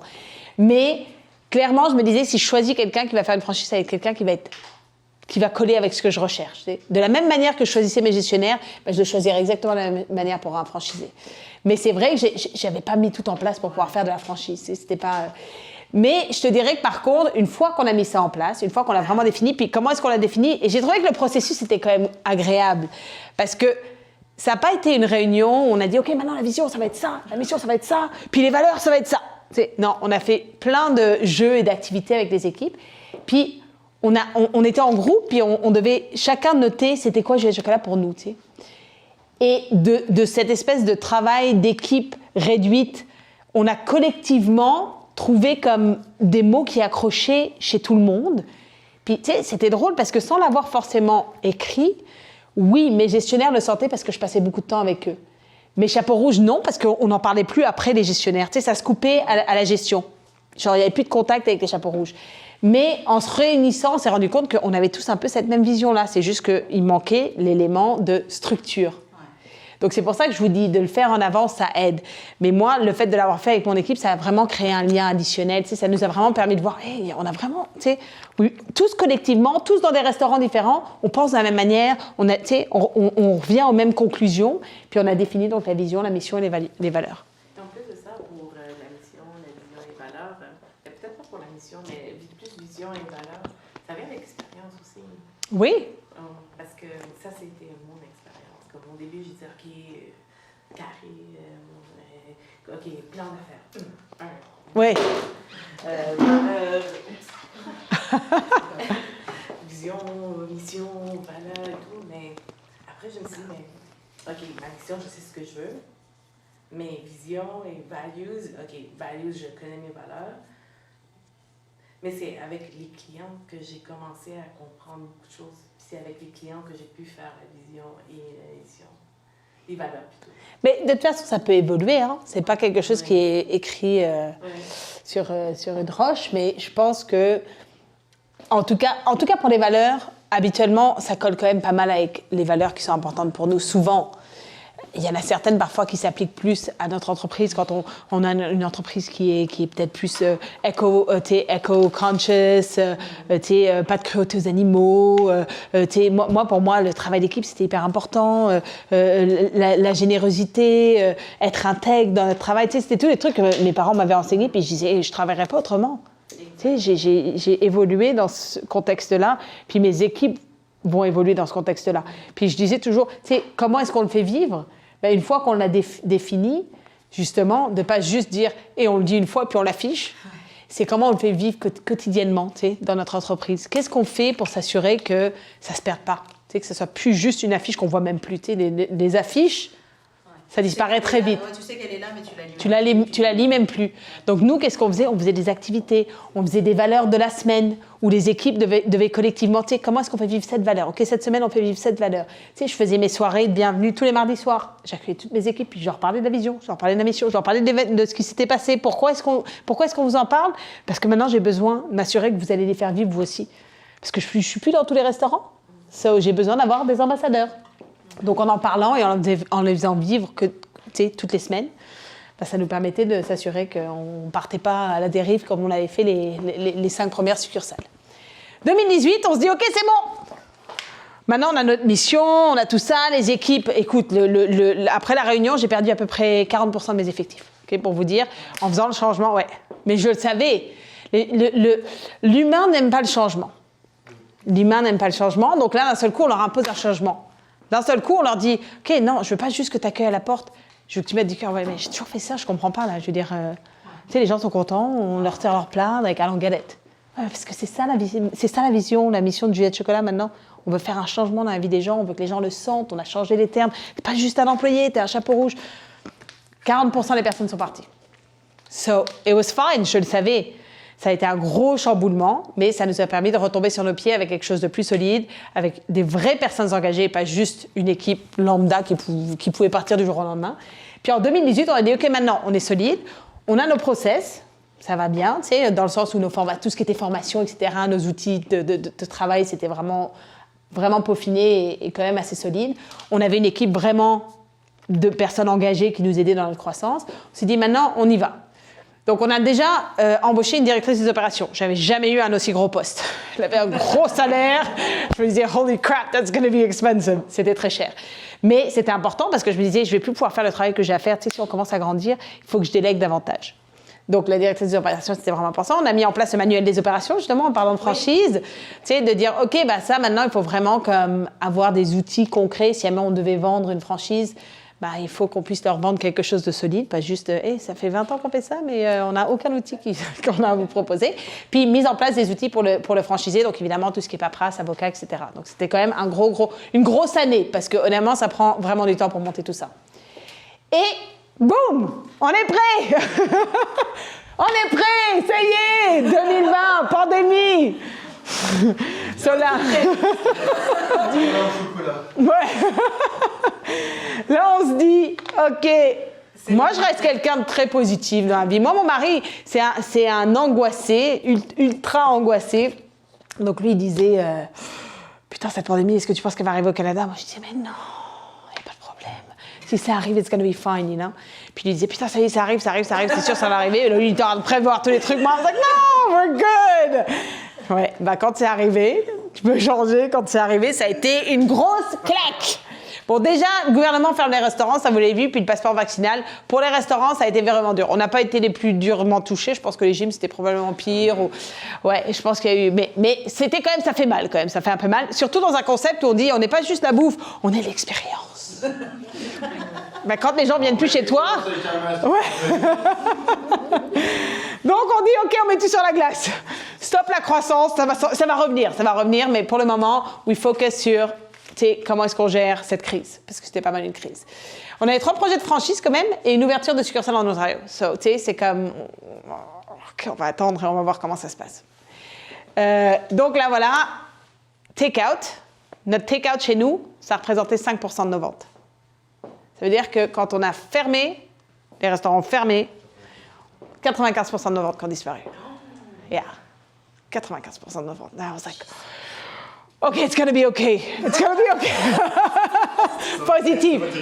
Mais oui, ça va se régler. Je savais que ça ne durerait pas 2 semaines, la pandémie, mais dans ma tête, je me disais, on va trouver notre rythme. C'est juste que là, les gens n'ont pas l'habitude de commander du jus de chocolat pour emporter. Non, on va s'adapter. Après 2 semaines, et j'avais perdu tellement de cash en 2 semaines. Like, OK, we need to make sense of this. On va juste tout fermer. OK, on va tout fermer. Et on va réfléchir. Parce que là, ça coûte trop cher de réfléchir en restant ouvert. So, j'ai envoyé mon message le plus difficile à vie. J'ai écrit à mes équipes, j'aurais dit, guys, je suis désolée, ça ne marche pas là. Il faut qu'on ferme. Mais je vous promets que je reviens. Que je reviens, c'est promis. C'est juste que là, il faut que je réfléchisse. Parce que là, ça ne fait pas de sens financièrement. Puis, il faut savoir, chez Juliette de Chocolat, on a 4 piliers. J'ai toujours parlé à mes équipes des 4 piliers essentiels pour la réussite de Juliette de Chocolat. Okay? C'était l'expérience chapeau rouge, donc le bonheur de nos chapeaux rouges. Deuxième, c'était la qualité de nos produits. Troisième, c'était... Il n'y a pas d'ordre d'importance. Hein, Troisième, c'est l'expérience invitée. Je vous ai parlé. Et le 4e, c'est la santé financière. Okay? Je viens des finances. Je ne peux pas dire à quelqu'un... les 3 premiers, ça compte pour tout. Puis on ne pense pas à la santé financière. J'ai toujours dit à mes équipes, si je ne fais pas d'argent, je ne suis pas une OBNL. Si je ne peux pas payer mes fournisseurs, si je ne peux pas vous payer, au bout d'un moment, tu vas me dire, hey, Juliette, je t'adore, mais... Donc pour moi, c'est la même chose. Il faut que it needs to make business sense. T'sais. Donc là, j'aurais dit, j'ai plus la santé financière, guys. Et puis je leur disais toujours, les 4 sont importants. Autant. Les 4 sont aussi importants les uns que les autres. Il n'y en a pas un qui est plus important. S'il y en a un qui est débalancé, on finit toujours par se casser la figure. Si tes chapeaux rouges ne sont pas contents, ils ne restent pas. Si tu n'as plus d'équipe, tu ne perds plus. Si jamais tes produits sont dégueulasses, même si le service est impeccable, les gens ils vont dire hey, c'était vraiment sympathique, mais ouf, c'était vraiment dégueulasse, je reviens pas. Tes invités, s'ils ne sont pas contents, ils vont même chose, ils vont dire ouais, bah, c'était vraiment bon, mais ils sont tellement cons qu'on ne revient pas. Et si jamais je perds de l'argent tout le temps, bah, on ferme définitivement. So, tous les 4 sont importants. You know? Donc là, je leur dis, guys, vous le savez, je vous en ai toujours parlé. Santé financière, ça faisait partie des 4 piliers. Là, on n'a plus la santé financière. Vous êtes heureux, les invités qui viennent sont heureux, très bien. Évidemment, on fait 5% de nos ventes. On a tellement de temps pour nos invités qu'ils ont eu un service impeccable pendant 2 semaines. Mais tout le reste, ça colle pas. You know? Donc, on a fermé. Voilà, pour faire une petite histoire courte. 4e leçon, trust the process. Ça, je l'ai dit pendant toute la pandémie à mon mari qui me disait « Mais t'es folle! Trust what process? Trust the process. » OK? On n'est pas con, on sait ce qu'on fait. C'est difficile, on passe à travers une... comme... Oui, vas-y. Excuse-moi, mais quand tu dis trust the process, c'était un événement... C'est pas le processus, étant donné que c'était un événement jamais vu avant... Mais parce que quand on a fermé, il fallait que je dise à mes équipes « Trust the process. » Tu sais, moi, j'ai dit à mes équipes « Faites-moi confiance, je réouvre. » Juste laissez-moi le temps de me placer. Tu sais, donc, je suis quand même quelqu'un de confiante dans la vie. Tu sais, je me dis toujours, si quelque chose arrive, c'est qu'il y a une raison pour laquelle ça arrive. Pas forcément la pandémie. Il y a plein de gens qui vont me dire pourquoi est-ce que la pandémie est arrivée. It doesn't matter why it happened, mais you gotta trust que ce que tu es en train de faire, c'est les bonnes choses. Tu sais, il faut que tu te fasses confiance dans ce que tu es en train de faire. Tu sais, je veux dire, ça faisait 18 ans qu'on opérait, you know? qu'on construisait notre marque. Je te dis pas que la pandémie, ça me faisait pas peur. Mais... Si tu vis dans la peur, t'arrêtes tout. Tu sais. Donc, you gotta trust that there's something better after this. Puis tu manœuvres de la meilleure manière possible à travers le chaos qui est en train de se passer. Tu sais. Donc moi, mes équipes, je leur disais, trust the process, guys. On va passer à travers. We're gonna go through. Tu sais, on n'est pas les seuls à vivre ça. L'avantage, c'est que la pandémie, ça a level the ground pour tout le monde. Tout le monde a vécu la pandémie de la même manière. Okay? So, je leur disais, ça va être les personnes qui vont être les plus outillés, les plus confiants dans ce qu'ils font, the smarter dans leurs décisions qui vont s'en sortir. Puis je leur disais, on a tout ça là. Tu sais, on a une équipe solide, on a un beau produit, like it's gonna work. C'est juste que you gotta trust the process. Okay? Donc moi, ça c'est... Ouais, et je vous dis, c'est ma phrase. Les gens me regardent à chaque fois en disant, elle est folle. Mais I always trust the process et ça marche tout le temps. So, voilà ce que je vous dirais. Mais bon, je vous dis pas de le faire blindly, là, de dire, OK, c'est bon, on fait plus rien, puis ça va fonctionner. Like, you gotta trust the process, but you gotta trust yourself too. Vas-y, tu peux changer. Donc, qu'est-ce qu'on a fait?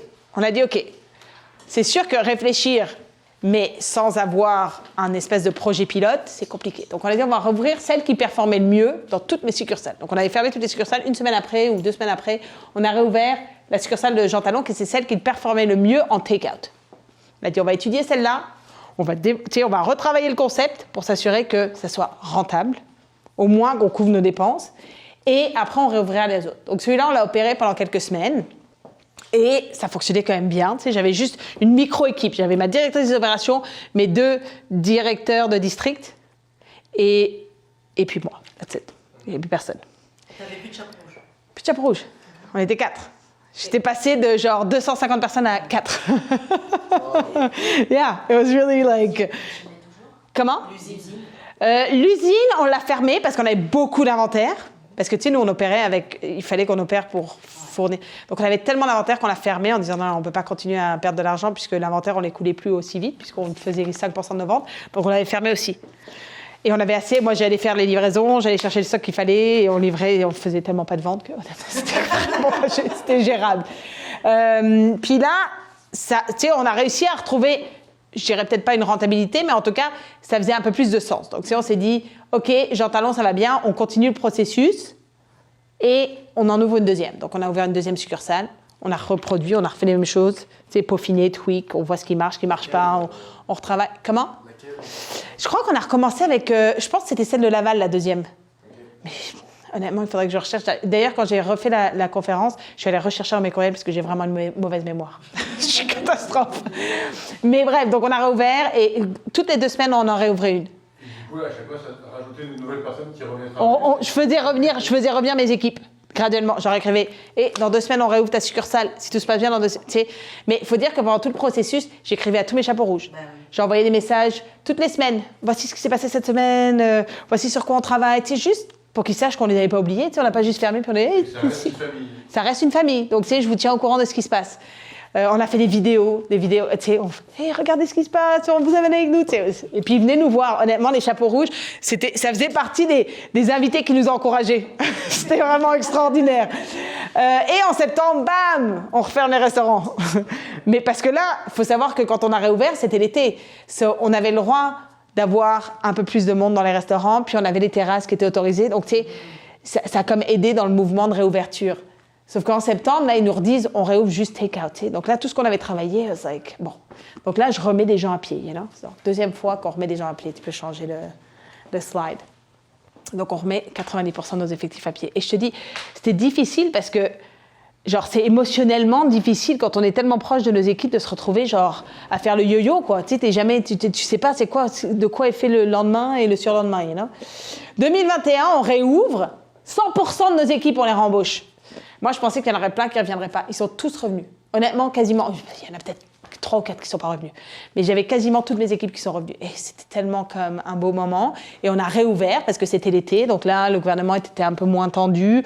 On pouvait quand même se réunir, pas en gros groupe. Mais bon, bref, il y avait pas de passeport vaccinal. C'était quand même compliqué. Mais like, we were back in operating. C'était vraiment, vraiment cool. Octobre 2021, bam! On vous referme! Like, non! Pas possible! 90% de mes personnes, je remets à pied, you know? C'était tellement difficile, c'était vraiment, vraiment une période difficile. Et le gouvernement arrive. On a des prêts, on va vous aider. You know? Moi, dans ma tête, je me dis, un prêt, c'est pas un don. Hein? Un prêt, on doit le rembourser. Mais je dis à mon mari, you know what? On emprunte quand on n'a pas besoin. Okay, ça, je ne l'ai pas marqué dans les leçons. Empruntez pas quand vous avez besoin, ça ne sert à rien. Ils ne vont pas vous le prêter. Mais quand vous avez besoin, quand vous n'avez pas besoin, vous empruntez, là, les banques sont toutes prêtes à vous prêter. So, nous, on a dit, OK, s'il y a des prêts, on va essayer de tous les avoir. Tous les prêts qui sont possibles, on les a. Donc, il y avait des prêts pour lesquels on n'était pas éligible dans certaines succursales. Dans d'autres succursales, j'avais le droit d'avoir des prêts. Donc, tu sais, on a travaillé avec notre équipe de comptabilité pour avoir le maximum de prêts. Puis, je disais, si jamais on n'en a pas besoin, on le rembourse. Ça nous, tu sais, je veux dire, on aura remboursé. Puis, mais si on en a besoin, on sera content de les avoir. Donc, ça a été un soulagement temporaire. Ça nous a aidés, tu peux changer. Ça nous a aidés pour, tu sais, voir un petit peu plus loin et me dire, OK, j'ai du cash pour gérer, tu sais. Février 2022, on a réouvert partiellement. C'était le moment où on venait de passer Noël, je ne sais pas si vous vous souvenez, puis ils ont fermé ils ont fermé le 24. N'importe quoi. La plus grosse période. Là, ils nous réouvrent en février. Et quand l'été arrive, là, ils disent, ça y est. Ça, on savait que c'était la fin de la pandémie. Tu sais, on se disait, ça y est, we're finally out. Tu sais, tout le monde avait été vacciné, etc. Sauf qu'on avait perdu 75% de nos effectifs. Tu sais, toutes ces vagues d'ouverture, fermeture, tu sais, les gens ont dit, tu sais, la restauration, genre, je peux pas passer mon temps à comme recommencer, reperdre mon emploi. Puis je comprends, tu sais, les gens étaient comme, j'adore jouer de chocolat, mais genre, tu sais, j'ai retrouvé un emploi quelque part, puis c'est beaucoup moins, risqué.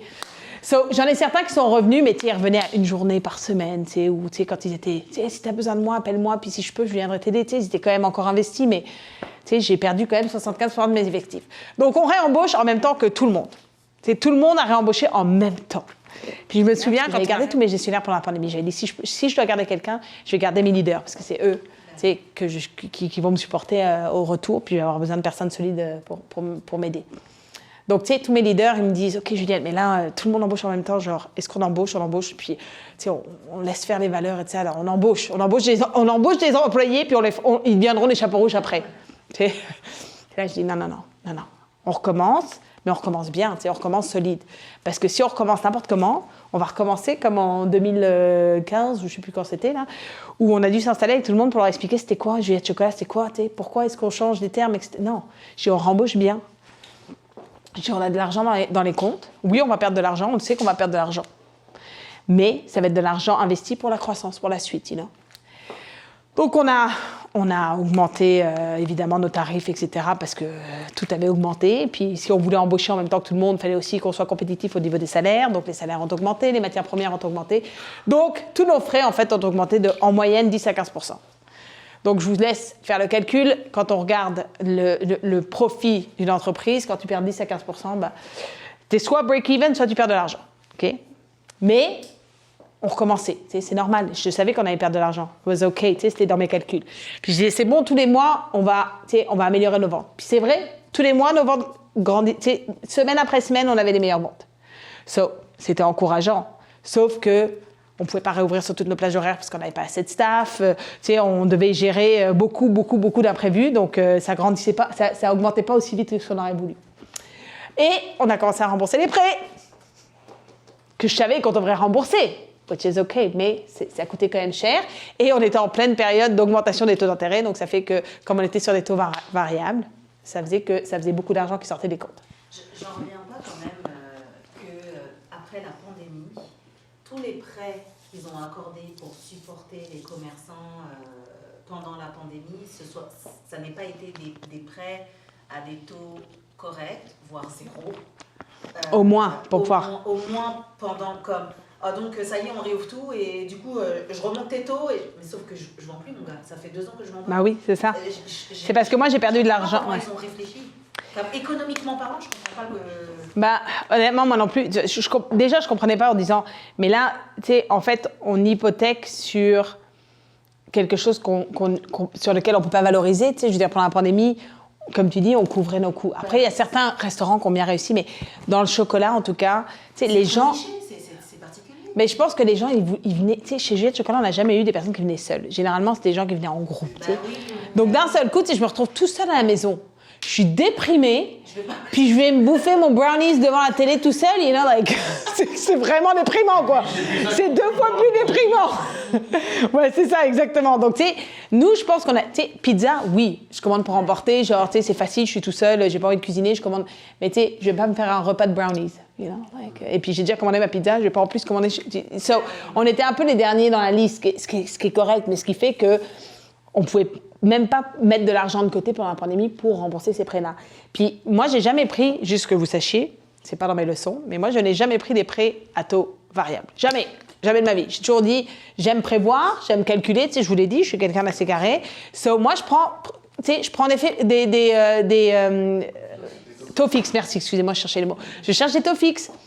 Donc, ça veut dire que, OK, même si le taux d'intérêt baisse et ça, moi, je sais que je suis capable de le rembourser ce montant-là. Tu sais. Donc, je suis confortable avec cette décision-là de me dire, je prends ce taux, puis je vis avec pendant les 5 ans, ou les 10 ans, ou les 15 ans de mon prêt. Mais là, je n'avais pas le choix. Les prêts que le gouvernement nous accordait, c'est des prêts à taux variable. So, si je veux prendre un prêt, je suis obligée de l'accepter le taux variable. Mais je ne vais pas refuser le prêt parce que c'est un taux variable, je vais juste le prendre, puis on verra après. Moi, je me disais, c'est sûr que they have something else in mind. Ils ne vont pas tout laisser une économie s'écrouler. C'est sûr qu'il y aura, très optimiste, très optimiste. Donc, on a encore du cash en banque, ça c'est bon, mais ça prend plus de temps. Puis si je regarde, mes ventes augmentent. Donc, on est retourné en été 2023, on était à 75% de nos ventes, which was good. Et ça continue à augmenter. So, on se rapprochait de 100% de nos ventes. Mais il me fallait, en pratique, en regardant mes chiffres, il me fallait plus de ventes que ce que je faisais avant la pandémie pour couvrir mes prêts. OK? Cela, je dis à mon mari, écoute, on va aller renégocier avec la banque. Ça arrive tout le temps, ça. Right? Il y a moyen de renégocier. On va essayer de trouver un compromis. Ils ont aucun intérêt à ce qu'on ne rembourse pas. Right? Et ils n'ont plus aucun intérêt à ce qu'on ferme. Parce que Juliette Chocolat, ça générait quand même des dizaines de millions de dollars par année. So, pour une banque, c'est rentable d'avoir Juliette Chocolat. Donc, je leur dis, OK, on va aller voir la banque et on va négocier. Mais avant ça, on va se préparer. Je vous ai toujours dit, come prepared. Plan B, plan C, OK? Tu peux changer le slide. Donc là, je me dis, on va bien s'entourer et on va... Je sais pas ce que je vais marquer là, mais ouais. On va bien s'entourer. Je vais prendre une équipe de comptables. Très bonne. J'ai pris mon équipe de comptables. C'est un des meilleurs cabinets au Canada, quand même. Je n'ai pas pris n'importe qui. Puis j'aurais dit... Richter. Je travaille avec Richter, oui. Et je me suis dit, je vais prendre les meilleurs avocats aussi. Parce que là, on a intérêt à avoir des gens qui vont bien relire nos contrats pour s'assurer que ce qu'on fait, ça fait du sens. Qui ne vont pas nous dire, ouais, mais dans votre contrat, vous avez fait ça, puis dans les fine print, c'est marqué ça. OK? So, entourez-vous bien. Quand je vous ai dit de bien vous entourer, choisissez bien vos comptables, choisissez bien vos avocats. Parce que ça aide quand on a... Vous vous rappelez des 5 piliers que je vous ai donnés hier? C'était quoi les 5 piliers? Un avocat. OK. Comptable. Quand tu te lances, tu dois avoir 5 personnes autour de toi. Alors, comptable, avocat, coach, mentor et une assistante. Ah, tu vois, j'ai pas d'assistante, moi. C'est pourquoi tu dis dans ton tableau, c'est pourquoi dans ton tableau, tout était orange. Voilà, c'est ça. Dans mon horaire, c'est ça, exactement. Mais oui, comptable, avocat, c'est vraiment, vraiment hyper important. Donc, je me suis dit, on va pas lésiner, on va choisir des bons comptables et des bons avocats pour qu'on monte un bon dossier, puis qu'on aille voir la banque, puis que la banque n'ait aucune autre option que de nous dire oui. Exactement. So, je suis partie en vacances, pour votre information. Tu peux changer, si tu veux, je sais même pas... Enfin, quelques vacances. Et on s'est dit, comment? Enfin, quelques vacances. Non, c'était planifié depuis hyper longtemps, puis je comptais pas partir, puis on s'est dit, c'est vraiment con. Je parlais avec mon équipe, puis ils ont dit, non, mais on peut faire tout ça à distance, là. On s'appellera, on va faire des réunions ou téléconférences, vous n'avez pas besoin d'être là. Quand je parle de mon équipe, c'était mes comptables et mes avocats. Donc, 2 options, on s'est dit, on restructure. Peut-être qu'on ferme quelques succursales qui performent moins bien, tu sais, ça me fait mal au cœur, mais bon, mieux vaut se couper un bras et continuer à vivre que de perdre tout. Ou on extensionne la dette. Donc on avait 4 ans pour rembourser la dette, on va leur proposer 10 ans. Tu sais. On va regarder 10 ans, 12 ans, je sais pas, on va faire des calculs, on va voir ce qu'on leur propose. Donc c'était 2 plans qui me semblaient quand même sensés, puis en parlant avec nos équipes, ils disaient ouais, ça fait vraiment du sens. Donc première option, on regarde des succursales, on dit on va fermer ça et on va garder nos plus profitables qui réussissaient à couvrir leurs dépenses et rembourser le prêt. Donc, on allait présenter à la banque quelque chose en disant, OK, regardez, ces succursales-là, actuellement, elles payent pour celles qui ne performent pas. Donc, je comprends que si je coupe ces succursales-là, je fais les autres vont être capables de vous rembourser, donc vous allez perdre moins que de tout perdre. Mais là, les avocats, évidemment, les avocats et les comptables, ils ne travaillent pas à la même vitesse. Donc moi, je suis en train de travailler avec mes comptables parce que je suis pas avocat, puis je connais mes chiffres. Donc, travailler la proposition chiffres, c'était facile. Mais mes avocats, il fallait juste qu'ils lisent les foutus contrats puis qu'ils me disent c'était quoi les fine prints. Ils reviennent nous voir et puis ils nous disent là, ça va pas fonctionner votre affaire parce que toutes vos dettes sont co-garanties. Dans le contrat que vous avez signé, toutes les dettes sont co-garanties. chaque succursale. Ouais. Donc si vous fermez une succursale, le poids de la dette de cette succursale-là va retomber sur les autres. Donc, je fais moins de ventes, mais je rembourse le même montant de dette. Ça ne répond pas mon problème. So là, tu sais, on avait quasiment fini. Hein. Honnêtement, on avait genre vraiment bien bossé. Puis on dit, fudge, ça ne va pas marcher notre affaire. Bon, alors c'est quoi le plan B? On va extensionner la dette. Donc, qu'est-ce qu'on va faire? On va leur dire, écoutez, là, actuellement, vous nous demandez de rembourser en 4 ans. Ça ne marche pas. 4 ans, je peux pas le rembourser la dette, je le sais, je perds de l'argent tous les mois. Puis oui, mes ventes sont en train de... Mais il faudrait que je vende plus qu'avant, puis les gens font plus attention parce que en plus de toutes les choses dont je vous ai parlé, il y a une récession qui s'en vient, puis les gens, ils dépensent moins. Okay? Les gens dépensent plus de la même manière. Donc, I'm sorry, mais de penser que je vais être capable de dépasser mes ventes, je pense que ça va être vraiment, vraiment chaud. Je pense que c'est vraiment faire un plan sur la comète. Donc, on va plutôt essayer de faire un plan qui fait du sens, c'est-à-dire extensionner la dette. Donc là, on retravaille avec les comptables. OK, 10 ans, ça représente quoi? Combien on doit rembourser par mois, etc. Est-ce que c'est... Bon, on monte notre dossier, puis les avocats reviennent. Et je suis vraiment désolée, mais ça n'a pas marché. Pourquoi ça n'a pas marché? Je comprends pas pourquoi ça n'a pas marché. Ben, c'est parce que votre dette est garantie par le gouvernement. 20 ans de carrière, parce que je venais de fêter, là, je vous rappelle, c'était en juillet que je suis partie en vacances. Et le 1er juillet, on a fêté nos 20 ans. So you're like, OK, je viens de fêter mes 20 ans et je vais fêter ma fermeture aussi. Ça va être vraiment cool. Au moins, ça économise. Voilà, c'est ça. C'est ça, exactement. Donc là, moi, j'ai toujours aimé être en contrôle. Hein. Moi, j'aime pas qu'on me dise quoi faire. J'aime vraiment pas ça. So j'ai dit, if I'm gonna go, c'est moi qui vais décider jusqu'à la fin. So, comment est-ce que je fais ça? Donc là, je parle avec mes équipes, enfin mes équipes de comptables et d'avocats. Comment est-ce que je fais ça? Well, déjà, tu fermes ta gueule. Excusez-moi. T'en parles pas. Parce que si t'en parles, la banque, ils vont prendre tes comptes. Puis s'ils prennent tes comptes, c'est plus toi qui gères. Puis moi, je me suis dit, si je pars bien. Là, je paye mes équipes, je paye tout. Je veux pas partir comme une voleuse. J'avais beaucoup d'argent dans les comptes. Puis je me disais, même pour la banque, je veux pas partir comme une voleuse. Il me restait j'aurais pu continuer pendant 6-8 mois, sans problème. Il me restait assez d'argent. Mais dans 6-8 mois, j'aurais plus rien eu dans les comptes. So, est-ce que je veux juste finir jusqu'à ce qu'il ne reste plus rien, puis espérer que my luck changes, ou est-ce que je prends le contrôle de ce qui se passe, puis je ferme rapidement. Puis on a décidé de fermer 2 semaines après. Ça a été très, très rapide, mais en même temps, pourquoi 2 semaines après? Parce que je voulais m'assurer, comme je vous dis, de laisser un maximum d'argent. Je ne voulais pas avoir la rentrée scolaire qui arrivait. La rentrée scolaire, ça veut dire que je recommence à reformer des équipes parce que la moitié de mes équipes repassent à temps partiel. Je savais que ça allait affecter mes ventes.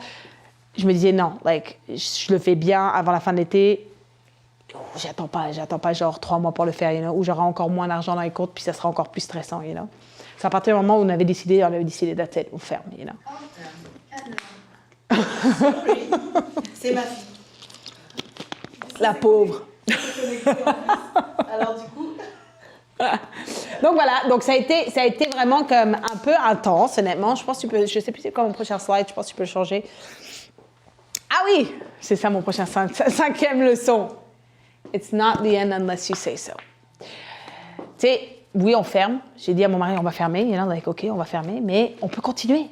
Si on veut, on peut continuer, So, c'est nous qui décidons. Puis même si je continue pas tout de suite après qu'on ferme, je peux décider de continuer dans 1 an, dans 6 mois, dans 10 ans si j'ai envie, je peux juste décider de ce que je fais. Mais la fin, c'est pas la fin, il n'y a pas comme un stop sign et après ça, c'est comme le gouffre, So, de relativiser l'échec, de relativiser une fermeture pour être en mesure de se projeter un peu plus loin, c'était hyper important, Et il y a tellement de personnes qui ne voient pas cet aspect-là, du bump on the road ou, oui, vas-y.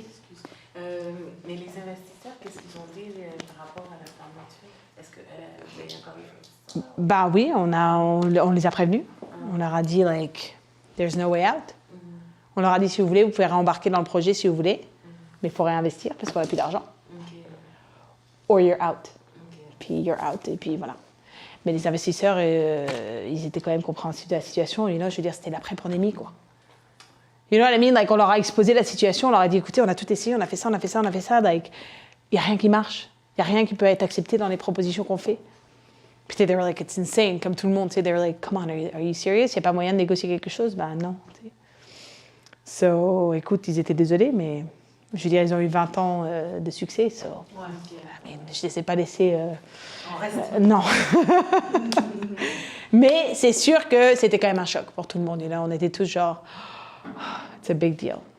Mais bref, ce que je veux dire, c'est que it's not the end. It's not the end. C'est correct de chuter. Puis je vous dis, là, donc on a fermé le 7 août. Le 7 août 2023.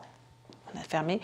Donc ça, moi, j'avais prévenu personne, hormis genre mes plus anciens dans mon équipe. Okay? Mes plus anciens, j'aurais dit, guys, je veux pas que ça se finisse comme ça, et puis que vous pensiez que genre, je suis complètement insensible à votre réalité, mais voici, si jamais j'en parle trop et que ça s'ébruite, il y a un risque que les gens ne soient pas payés. Que, tu sais, puis je dis, moi, je veux pas que ça se finisse comme ça. So, moi qui ai toujours été très transparente chez Juliette Chocolat, j'ai toujours dit les choses telles qu'elles étaient. On a toujours montré les états financiers aux équipes. Tu sais, il n'y avait pas de sujet tabou. Tu veux savoir quelque chose, viens me voir dans le bureau, je vais t'en parler. Tu sais, je prends une décision, viens me voir, si tu n'es pas d'accord, on va en parler. Tu sais, je veux dire, ça n'a jamais été tu sais, la direction et les équipes. Genre, on a toujours travaillé collectivement. So, imagine là, du jour au lendemain, on te dit, tu parles pas, tu dis rien, tu vis dans le secret, tu sais. C'était vraiment une étape à passer. C'était vraiment, disons que le 7, là, je vous ai dit que mon plus dur message, c'est quand j'aurais écrit pour dire on ferme, mais je vous promets, on réouvre. Là, quand j'ai dû faire une réunion générale, donc j'ai appelé toutes les équipes le lundi matin. Le dimanche, ils ont fermé comme si tout était bon. Puis le lundi matin, j'ai appelé tout le monde et j'ai dit, guys, on ferme aujourd'hui. Puis ils ont fait, quoi? Genre, on ferme et on réouvre quand? Non, on ferme pour toujours. Oh, c'était horrible. C'était horrible. Mais j'ai eu la plus belle réponse de mes équipes. They were like, oh my God, OK, qu'est-ce qu'on peut faire pour t'aider? Like, it was amazing. Like, tout le monde, collectivement, a été tellement supportive de la situation. Tu sais, je venais de leur dire, vous avez perdu votre emploi, là. Il n'y a plus d'emploi. Plus rien. J'avais plus de Juliette Chocolat. C'est fini. Puis tout le monde, OK, comment on peut aider? Est-ce que tu as besoin d'aide pour fermer? Est-ce que tu as besoin d'aide pour... tu sais, like, it was amazing. So, tu sais, quand je vous dis de bien vous entourer, je veux dire, quand on passe à travers des épreuves comme ce que j'ai vécu, si j'avais été seule, it would have been like impossible. Tu sais, je me serais sentie complètement comme... Enfin, je me serais sentie seule. Je me serais sentie, tu sais, comme une incompétente. Mais quand on se sent bien entouré, quand on sent qu'on a construit quelque chose de plus que juste 4 murs, tu sais, les entreprises, c'est quoi? C'est rien, tu sais. Je veux dire, oui, c'est de l'argent, mais tu sais, je n'amènerais pas ça dans mon lit de mort, quoi. C'était une famille, en fait, tout ouais. simplement, une famille en règle générale. Malgré quelqu'un des soucis, on va dire comment je vais faire pour t'aider. Exactement. C'est ça, c'est une famille qui a été... Une vraie famille, une vraie famille. Tu sais, je disais toujours, ça fait vraiment kitsch quand on dit que vous faites partie de la famille Juliette Chocolat. Mais je dis, je m'en fous si c'est kitsch. Mais c'est vrai, c'était vraiment... Après, j'en ai qui étaient... J'en ai eu quelques personnes dans les équipes qui étaient comme, ouais, c'est n'importe quoi. C'est pas dans mes gestionnaires, mais dans mes... Toutes les familles ont des moutons noirs. Hein. Toutes les familles ont des moutons noirs. Ouais. Mais encore là, tu sais, ces personnages, je les comprenais, tu sais, j'étais pas comme, je le trouve pas très compréhensif. Non, je comprends, tu sais, pour eux, c'était comme un méga choc. So, je pense elle est partie avec son ordi? Ah non, c'est toi qui l'as? Tu peux changer? Qu'est-ce qui s'est passé avec les baux? Avec les baux, bah, quand tu fais faillite, ça annule tous les contrats, ça annule tout, tu sais, c'est... Qu'est-ce que tu veux faire? Mais j'avais quand même mes avocats qui avaient tout vérifié pour m'assurer que tout était en règle. Okay. Tu sais, je suis pas partie en disant, OK, on va juste faire faillite. Puis, j'ai fait attention de bien m'assurer que tout était en règle. Tu sais. Mais il ne faut pas avoir peur de recommencer. Tu sais, quand on tombe, c'est dans ces moments-là qu'on apprend le plus. C'est vraiment... Puis, it's very humbling aussi. Tu sais, ça te permet de te rendre compte que il n'y a pas le monde qui tourne autour de toi. Tu sais. Je veux dire, ton entreprise, c'est une chose, mais ce que tu construis autour, c'est aussi super important. Tu sais. So, moi, je me suis dit, je vais continuer. Tu sais, oui, on parle de se réinventer. Moi, je me suis dit, tu sais, j'ai quand même construit quelque chose pendant 20 ans. J'ai construit une compagnie qui a des très bons produits, que les gens connaissent et qu'ils apprécient. Mes équipes, tu sais, j'ai dit, pour le moment, je ne peux pas réembaucher tout le monde, c'est clair, mais mon objectif, c'est de me dire, tu sais, ça ne nous empêche pas que nos chemins se recroisent éventuellement, puis que ces personnes-là deviennent peut-être des fournisseurs ou des personnes qui vont m'aider dans ma comptabilité ou dans mes projets. Bref, tu sais, je veux dire, le monde est très, très, très petit, donc c'est clair que mes équipes, je veux continuer à... Puis je continue à leur écrire, hein, je continue à leur donner des nouvelles. Hey, voilà ce qui arrive maintenant chez Juliette Chocolat. Bon, parce que c'est important, tu sais, même s'ils ne sont plus physiquement avec nous, ils sont encore dans mon cœur. Et continuer à développer la marque parce que Juliette Chocolat, comme je vous dis, on a été parmi les premiers à démocratiser le chocolat. Donc l'idée, c'est pas juste de dire après 20 ans, OK, on baisse les bras, on abandonne tout, non, on continue. Mais de faire évoluer quand même parce que je me dis, tu sais, c'est pas parce qu'on a tout fermé qu'on recommence tout exactement pareil. Tu sais. On apprend de nos erreurs quand même, c'est important. Donc, tu sais, qu'est-ce qu'on peut améliorer, qu'est-ce qu'on peut peaufiner, qu'est-ce qu'on peut retravailler, qu'est-ce qui marchait moins bien. Puis c'est un peu une opportunité de dire, OK, tu sais, il y avait des choses qu'on ne pouvait pas vraiment changer vu la taille qu'on avait. Aujourd'hui, en redevenant petit, il y a des choses qu'on peut repenser. Donc, tu sais, est-ce qu'on garde tous les produits? Est-ce qu'on retravaille? Est-ce qu'on fait des nouveaux produits qu'on n'aurait pas fait parce qu'on était trop gros? Tu sais, est-ce qu'on repense le concept restauration? Est-ce qu'on repense le concept franchise? Est-ce qu'on développe des concepts complètement différents? Tu sais, je veux dire, il y a a world of possibilities de pouvoir le faire. So, il y a quelque chose de très beau de recommencer, tu sais. Ça nous permet d'apprendre de ce qu'on a fait, les super bons coups, et de laisser derrière nous les super mauvais coups, parce qu'on en fait tous. So voilà, je pense que ça finit. Oh, wow. Une grande conversation.